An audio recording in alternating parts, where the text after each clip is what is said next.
Bienvenidos a este análisis sobre una de las corrientes más fascinantes y complejas de la teoría literaria del siglo XX, el postformalismo ruso. Bajo este término se agrupa a una serie de teóricos cuya obra surge como una evolución y en ocasiones como una oposición directa al formalismo ruso tradicional. Mientras que los primeros formalistas se centraban en la forma exterior y en la literatura como un lenguaje puramente artístico, el postformalismo, encabezado por la figura monumental de Mikhail Bakhtin, planteó la necesidad de un modelo de estudio que superara esas limitaciones técnicas. Bakhtin no fue un crítico fácil de clasificar. Su obra aró su propio surco, distanciándose de la rigidez formalista para explorar la literatura como un fenómeno vivo, social y profundamente humano. La crítica al sistema abstracto. Para comprender a Bakhtin, debemos entender su oposición al estructuralismo de raíz susoriana.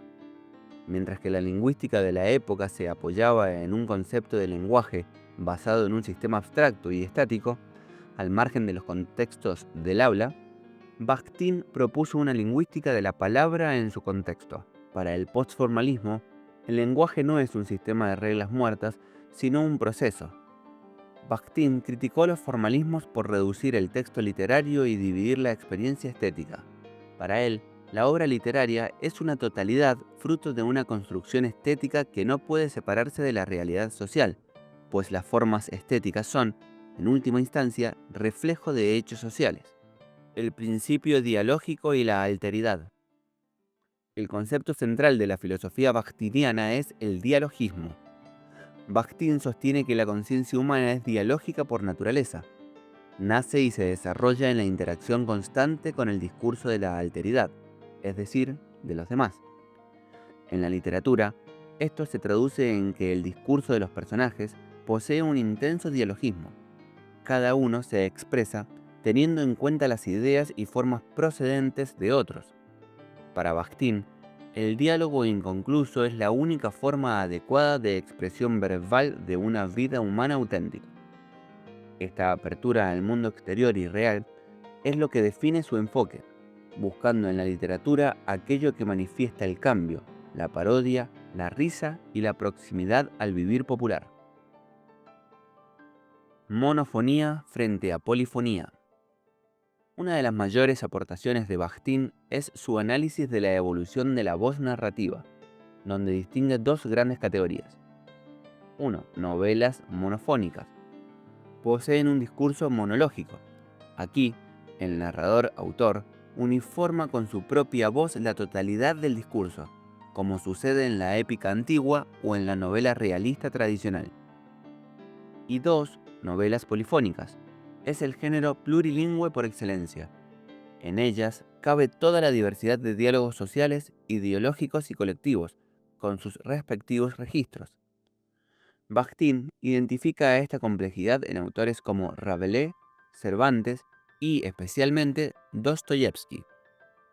En la novela polifónica existe una diferencia fundamental entre autor, narrador y personaje. Para explicarlo, se utiliza la metáfora de las muñecas matrioscas. La muñeca mayor es el autor implicado, lo que el autor proyecta en el texto. Esta contiene el narrador, la instancia que articula el relato, quien a su vez contiene a los personajes. El cronotopo, espacio y tiempo. Otro concepto revolucionario es el cronotopo, definido como la conexión esencial de relaciones temporales y espaciales asimiladas artísticamente en la literatura.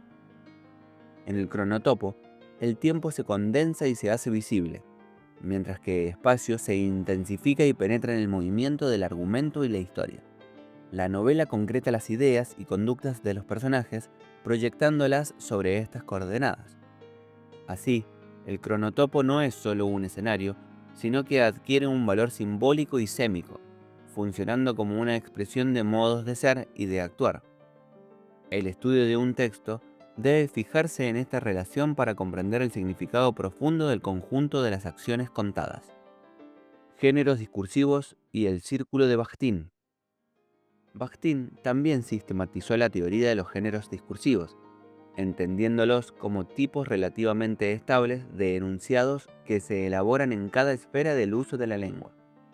Distinguió entre géneros primarios, propios de la comunicación cotidiana y espontánea, y géneros secundarios, discursos más elaborados para ámbitos específicos como el literario o el científico.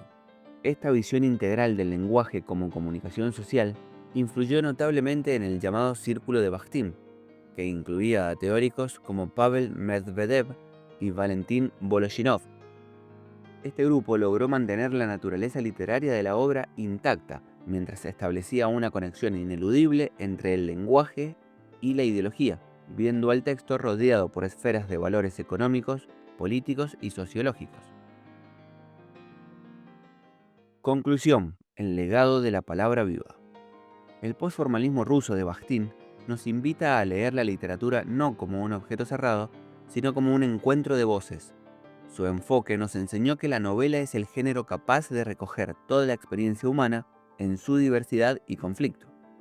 Al situar el diálogo y el contexto social en el centro del análisis, Bakhtin transformó la metodología de la investigación literaria, recordándonos que cada palabra que leemos es, en realidad, una respuesta a otra palabra y un puente hacia la conciencia de los demás.